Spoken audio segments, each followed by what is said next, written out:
Hey, Closet Busters, come on and gather around. It's time once again to kick down those closet doors of life. We're here to escape our BS, explore our fears, and elevate our self-expression. I'm your host, Rick Clemens, bold move expert and coming out coach, and I'm going to take you to the party, the pulpit, the wake, and back to the party of living your life uncloseted. So come on, grab hold of yourself and get ready to step out, step up, and step into living your truth as we explore more stories, tips, and tricks for living your life uncloseted. Now let's get to the show. Hey, Life Uncloseted family. It is time to venture into, well, we're not going to go into the closet because this is Life Uncloseted, so why would we go back in there? But we're going to go into some territories tonight that, or today, I don't know what time it is. I record these things all over the place, so it could be today, it could be tonight, but we're going to go into some places that, well, like coming out is kind of icky sticky. And sometimes it's like, okay, to get to this blissful, happy trail, we got to go through the icky, yucky stuff. And sometimes getting there, we need different people, different ways of getting down that path, whether it's coming out of the closet for sexuality or going and doing something that everybody thinks you're crazy to go do, which some people think coming out of the closet is crazy, but you're not. And we go to start to look for the help. And a lot of times the true answers lie within, but a lot of those answers also are outside. They're out there floating around in the universe, waiting for us to snatch them down and get the signs that we need. And when I found this guest, I was like, oh, this is fucking cool. This is really interesting because it is so not the way I would coach somebody coming out of the closet. And what I love about Seth is he's doing something that gives hope. As much as I'm doing something that gives hope, he's giving something to people to help them through this transition. And what I like about this is it was kind of his own little coming out journey later in life. Like, oh, I'm going to do this. And now you guys are like, okay, well, come on, Rick, what is this? Well, he uses the power of tarot cards to help people come out and to help people through relationships and to help people, well, quite honestly, figure their shit out. And I love this because it's something that may not work for everybody, and it's something that's going to work for some. And I'm going to ask you to have an open mind as you listen to this, because you just might be surprised how it could work for you. So it's time for me to quit flapping my jaws and to bring our guest on, Seth Vermilya. I'm so excited to meet you first and to have you on the podcast, and to really delve into this interesting space you have given yourself true permission to go be in, and to really help people as they go through these fears in life. And this month that we're airing this podcast is all about fears. It's like stepping through your fears, all that good stuff. So welcome to Life Uncloseted, man. Thank you. Thanks for having me here. I'm really excited to just share this kind of story with you. Yeah, and I know there's always a story. There's always a story behind these things. And you know, yes, we sit back and we have like 2-hour sessions before we get on here. And like, okay, Seth, you got to have a really good story. Let's make some shit up. No, I'm kidding. We don't actually. Okay? We actually do dive in. So let's dive in, Seth. I know this is something that, you know, you brought to your life. Well, you're the one who put it in your bio at age 40. So, you know, and I have to say he's quite a handsome dude for, you know, being a 40 something, but, let's talk about how you got here, what brought you to it, and why the fascination with really stepping in and doing this tarot stuff with people. Great question. I actually first got my first deck when I was 10, came out when I was 19. And then, throughout that time I've been playing with tarot, but I never really used it for myself, and I've never been a fan of use it for myself. I love to use it to help other people, and it took me until I was 40, about 3 years ago, to realize that I really love to help our LGBTQ community work through what it meant to come out, work through what it meant to be on the other side of coming out, especially. Yep. Because there's so much that comes up after we come out that the unknown becomes something that you really want to delve into and try and understand. Yep. And tarot is one of the best tools, I think, to help you search through and navigate that unknown and the unexplainable. Mm-hmm. I love that you brought this up because we put so much effort, and I watch this with my own clients, so much effort into the coming out moment. Yeah. And then it's done. You do it. Yes, okay, you do it. I still come out, every once in a while. I still have to come out someplace, that somebody doesn't know me. Yeah. In fact, I'm getting ready to come out in a couple of days probably. But what's so interesting is that's just one part of the journey.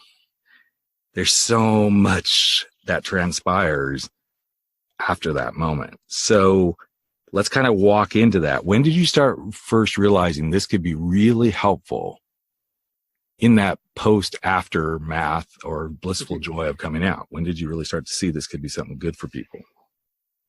I think the first time. Yes, you have to be specific. We need to know the hour, the moment, the day. At 11:51. Yeah. I think the most significant moment for me was actually recent. I was working with a group putting on an event called Transcending the Binary, and it was a health kind of space for transgender individuals in between Thanksgiving and Christmas. Okay. And everybody who was putting on services in this event were cis individuals. They were working for free, and we were there to provide services to the transgender community. And the effort was to give them safe space, shared space, open space, where they didn't have to worry about anything else that was going on in their lives. They didn't have to worry about the demons that resurfaced during the holidays. They didn't have to worry about the rejection that may come along with the holidays and all of the other things that we tend to experience for those of us who are in a marginalized community during Thanksgiving and Christmas and family. So it was a beautiful space, and I was the tarot reader. There happened to be a Reiki practitioner there. There were people doing hair, people doing nails. There was a DJ. There was some food. And there was an arts and crafts table. It was just kind of fun. And people came up and started signing up to have readings with me. And the power of that was that the space was safe enough that people felt that they could share where they were in life today. And sometimes that meant it was someone who was considering transitioning. Sometimes it meant someone who had just transitioned and they were working through what that meant for themselves. And sometimes it meant they've already been through the transition process. They've already come out to their family and friends, and they were dealing significantly in relationships. What is it that resolves the tension of a relationship? Or how do I now deal with my current partner based on where my head is at in my transition and in my coming out? So the experience of getting to work through where people in our community were today, knowing everything that was going on in the world and holidays and family, and then down to the nitty gritty of just what life is, which is those relationships we have with our friends and family, and how sensitive those were and how important they were. When I got to work with that incredibly open crew, it changed my world. And I want to be able to continue to do that.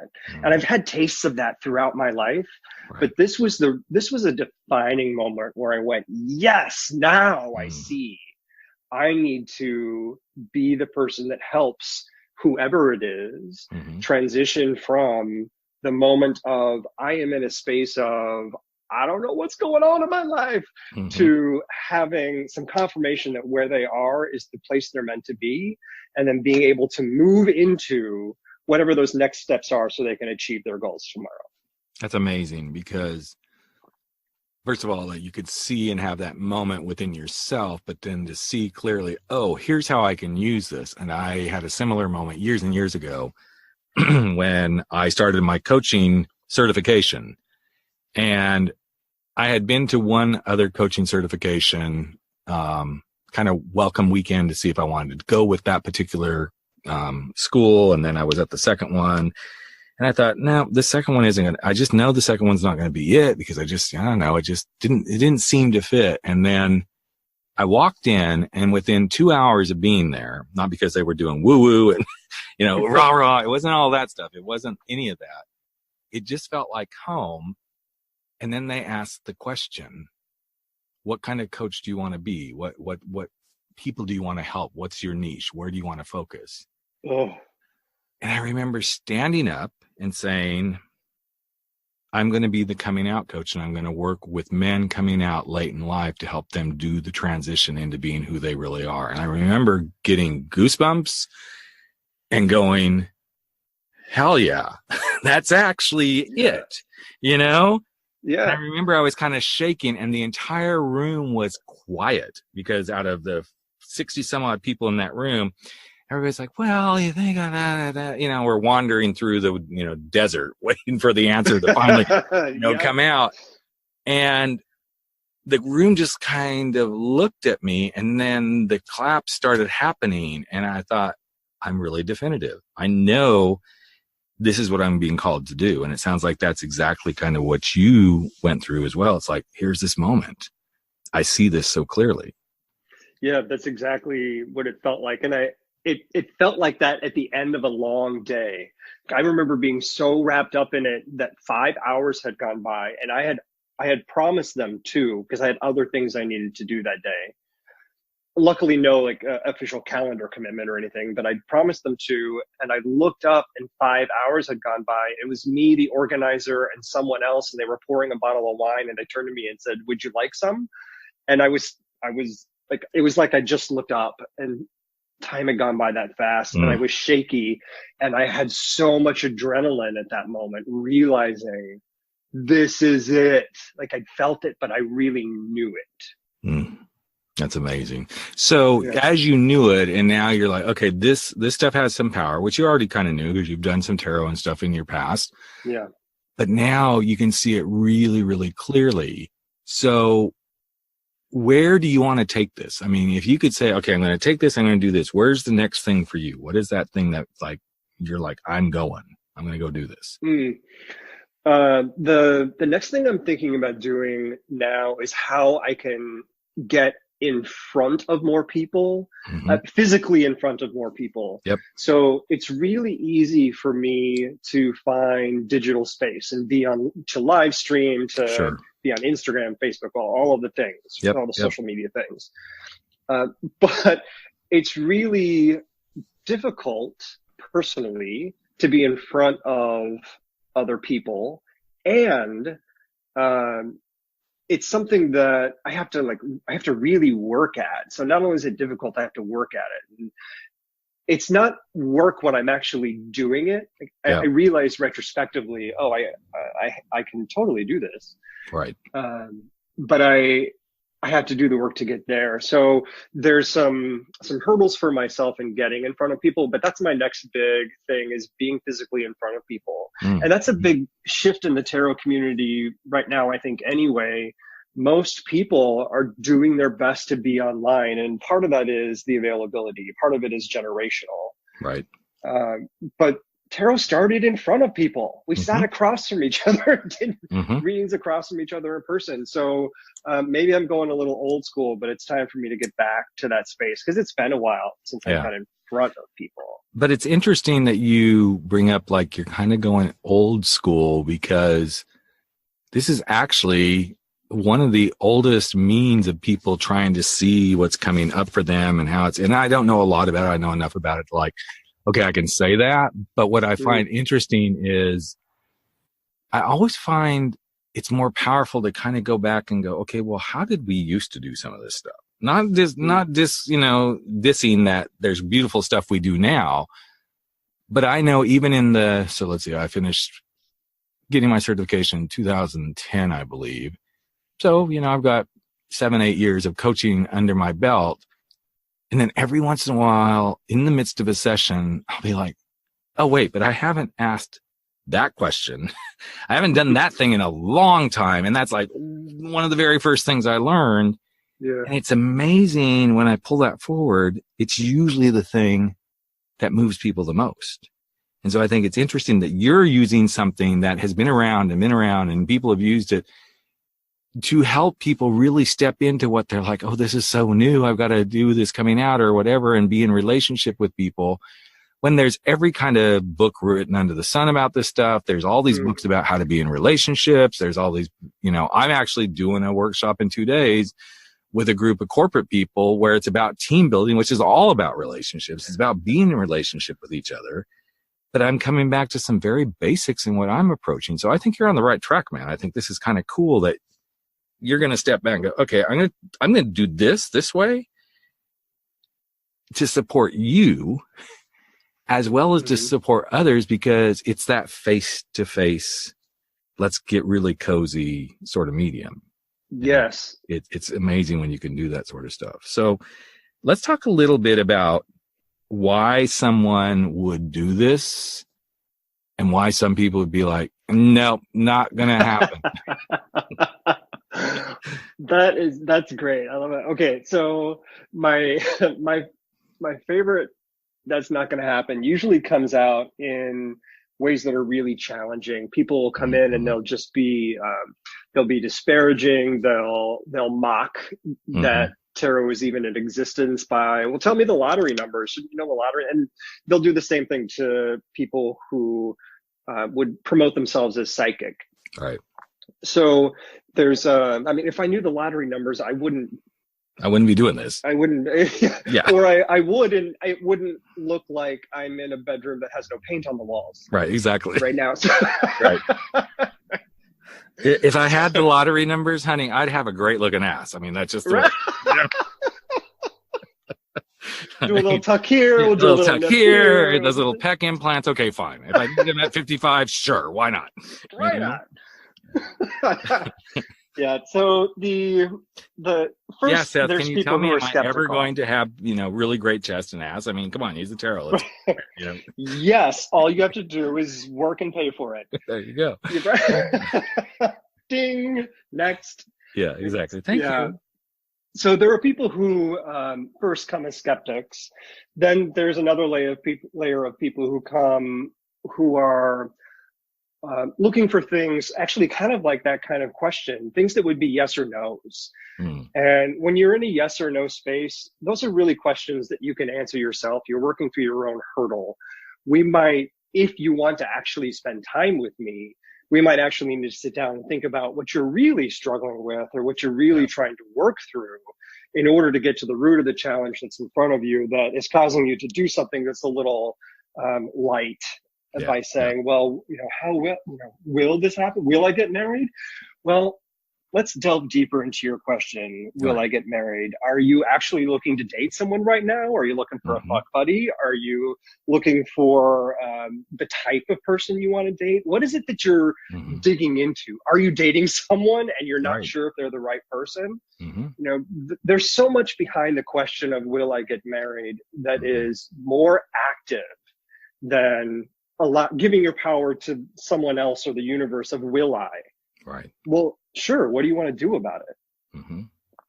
So and I think what's interesting as you're saying this, sorry to interrupt, but there was something there that when somebody comes in wanting such a definitive answer, and this happens all the time in my coaching, my question to them, and I literally, so I'll put my, bitch diva heels on and go, so how many times have you asked this question in the past, and to whom, and what has the answer been?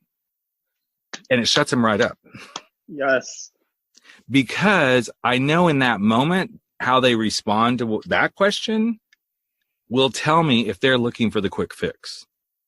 Because if they've asked it to numerous people, they've gotten a similar answer, and now they're asking it to me, it's like, so what you really want is you want Seth here to wave the magic tarot cards and give you everything you need to know and be done. Yep, 100%. That's it. Yeah, they're giving over the responsibility for their own actions to someone they may not even know. And that is not the way that I love to work with tarot. And I'll tell people that up front. And it's things I've done blog posts on it too, just so people know. All tarot readers in general, we're all different because we're all human. And we all approach tarot differently. when you think of a tarot reader, most people think of the old woman that may or may not be toothless with a bandana on her head and a crystal ball in front of her, and she tells you when you're going to die. Right. You're not actually engaging with that reader. She's giving you and feeding you information. The bevy of readers that I know and the ones that I respect and the ones that I go to, because it took me 20 years to find one after I lost my first tarot reader. We all are in a state of wanting to ensure that people have the tactical actions that they can hold on to so that they can leave us and then go do the thing. A tarot reading, in my opinion, should be transformational. It's not. Yes, there's room for fun if you're out at a party. Yes, there's room for fun if you're at an event, and they can be fun. They can be light, and I hope that at some point they are. But sometimes there's some challenging conversations to have, and my effort, whether it's light or challenging, is to ensure that you leave my table with something to do. You're coming to me because there was something you needed to work through, or fix, or understand. And I don't want you to leave without homework. That's exactly what any of this modality is. If somebody's saying they're going to help you do something, my question has always been, okay, how are you going to help me do that?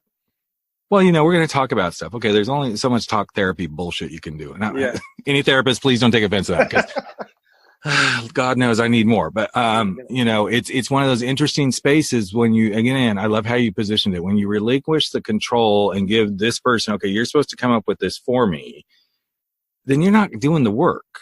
But what you should be doing is coming to, whether it's a coach, whether it is a therapist, whether it's a tarot reader, I believe you're coming because you want some guidance. You want some insight that you're not seeing for yourself, that you probably have access to. You don't realize you actually have access to this intuition and stuff.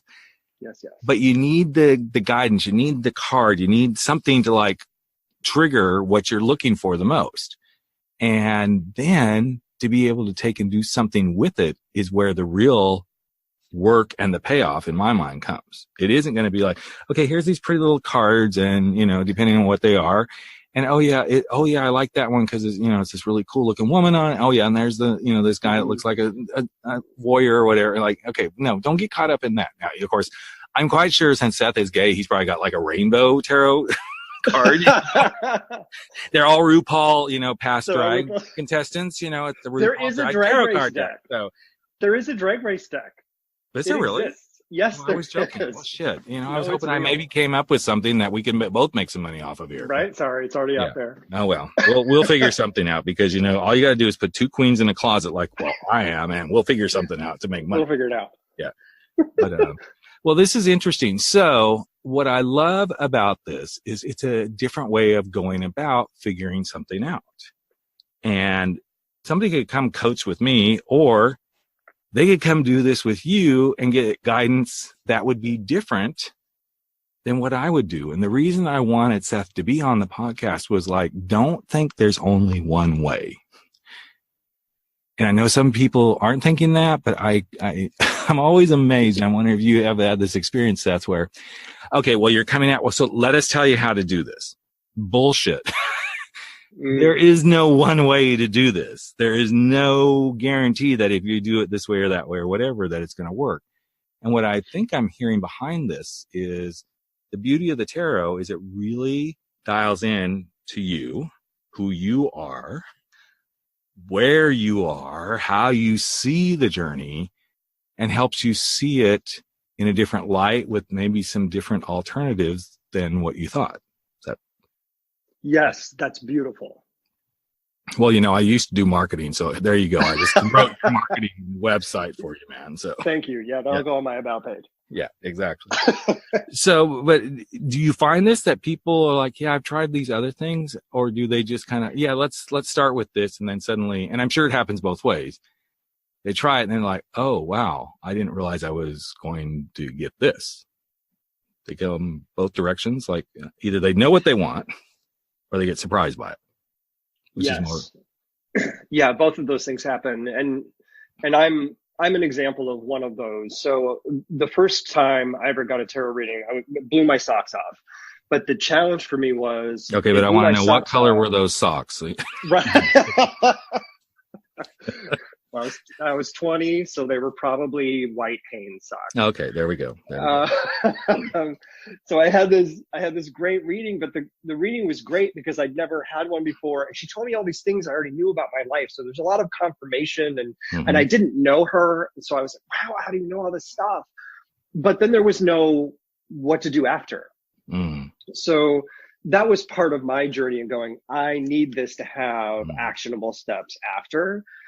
And then after I lost her and I didn't find another reader for 20 years, literally almost to the day, I was looking for the reader that was going to be able to give me more than what I'd originally experienced. But I also wanted someone who I could talk to, kind of like we're talking. You know, there's an ease, there's a comfortableness, there's an ability to throw out the kind of language that is most comfortable for you. I told someone recently, and she came to a reading for me about where her love life was headed. And she's had a lot of ups and downs. I've been reading for her for a little while. And this one was an odd one. It was kind of fun. And the result of the reading was, listen, I know you're not dating anybody right now, but if anybody comes along, no sex. You can't get laid because you're going to get Peter poisoning. And the friend of mine came up with this term, but it was the only thing it just kept coming, kind of like that statement where you said, I needed to use this technique. It was your intuition kicked in. That's kind of, sometimes phrases come to me. Right. And I was like, you're going to get Peter poisoning. She said, what does that mean? You're going to get so addicted to the sex. It's going to be so good. You're going to miss everything else about this relationship. That's terrible. So there are moments where confirmation happens like that, and it feels good to the other person. They're going, oh yeah, I do kind of feel like that's where I am right now.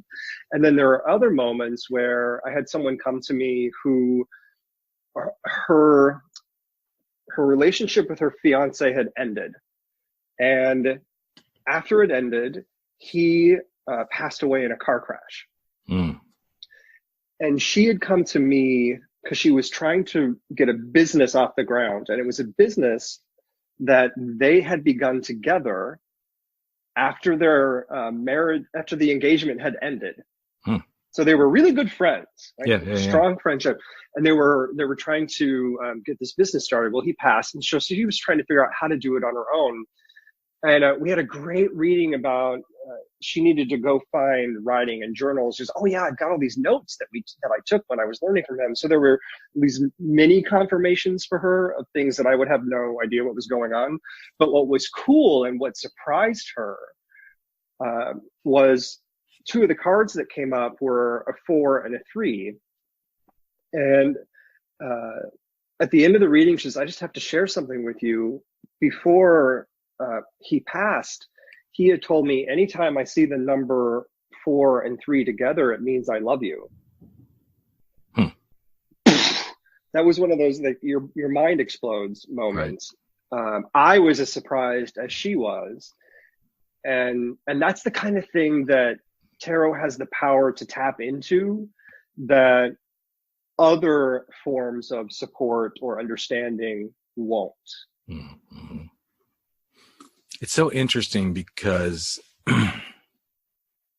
some people are going to hear what you just said and go, bullshit. Yet those same people will be amazed when they find a $1 bill or a $10 bill or a $20 bill in their pocket jacket when they most needed it. It's like, you can scoff at certain things and, fine, everybody has their own stuff. But to me, I see all of this as it's the universe's way of saying, hello, we're here. Are you listening? And take it for what it is. I believe that these are beautiful manifestations that say, hey, we're not getting your attention over here, so we're going to try to get it over here. And then, okay, we're going to try and get it here until you finally listen and you hear and you truly take in what's in your best interest. And for any of our queer brothers and sisters, and anybody else, obviously you can tell that Seth works with, the others as well. But especially our queer brothers and sisters, sometimes because we are the fringe, we are the others in our own way. I find it fascinating to go explore, whether it's Reiki, whether it's tarot, psychic, whatever.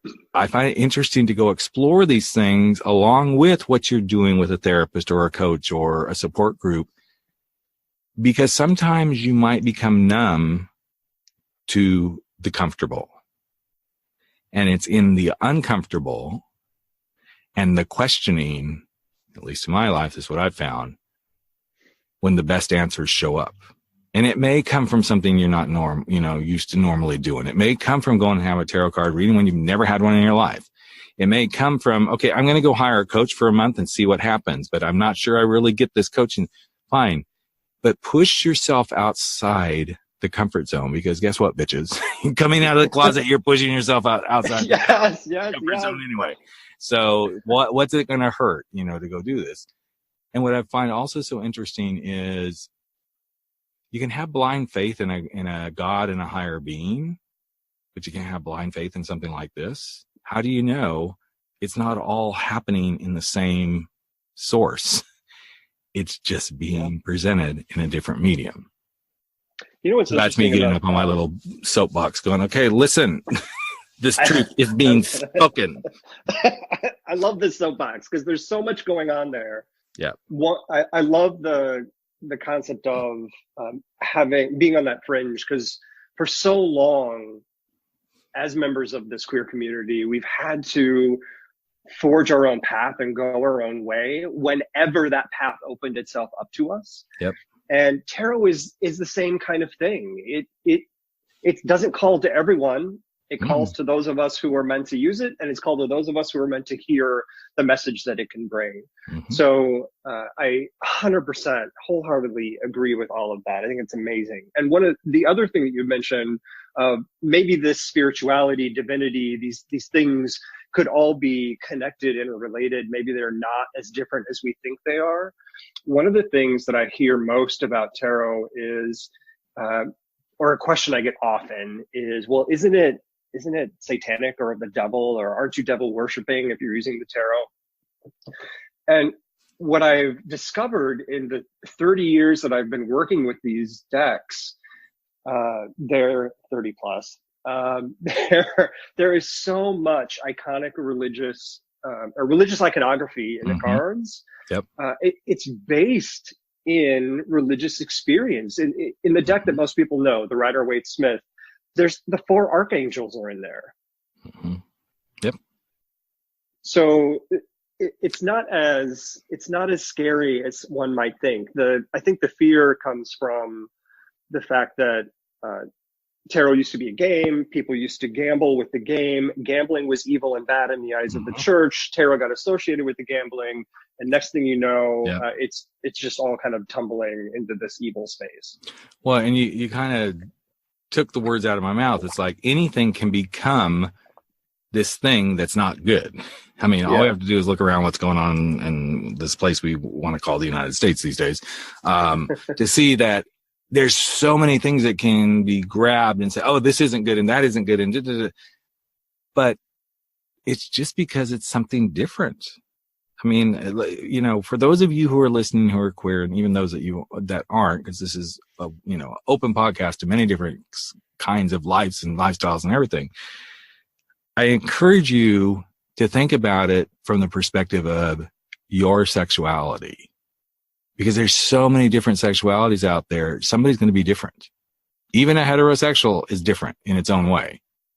If it was not the norm, it would be different. If homosexuality was the norm, then heterosexuality would be the difference.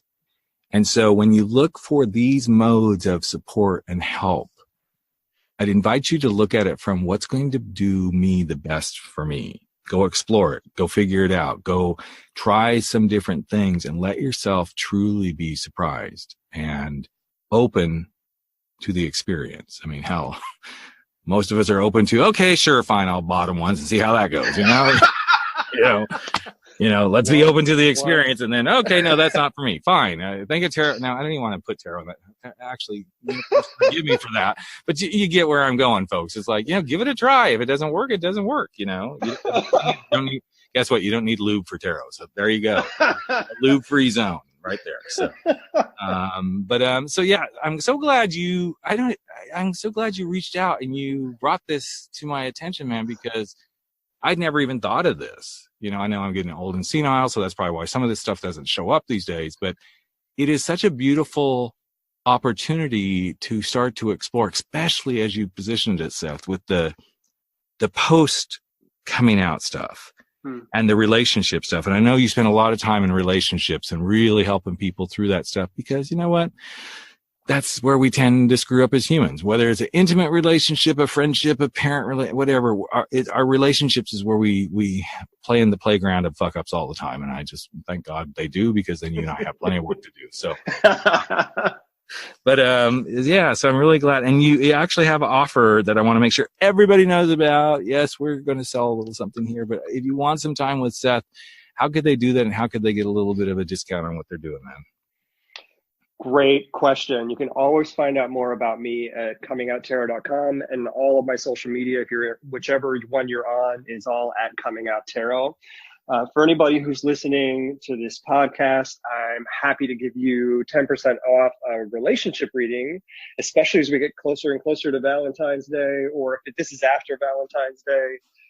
They can use it for like the next Valentine's Day, because I'm sure somebody's going to come to you and go, am I going to have a boyfriend by next Valentine's? Well, bitch, I don't know. We got to go deeper now. How bad do you want one? What are you willing to do for that boyfriend? Mm-hmm. So there's a code out there, and it's just Uncloseted. Yep. And it's going to be on the website. It's going to be there. You're going to see Seth's beautiful face. Except, I'm going to just say this. He sent me this like headshot with like this scruffy beard, and now I'm like looking at him like, okay, who is this bitch? I just got rid of it. Listen. Okay, so wait. I was under duress. My husband went in for some surgery. He hates my beard. He doesn't hate the beard. He just prefers me without the beard. And I love to have the beard. So right before surgery, I thought, let me throw him a bone. Yep. So I shaved off the beard. What a good husband. See, it was a little thing. Yeah, well, and he didn't notice. Know, when you put throwing the bone and little thing in the same sentence, I don't even want to go there.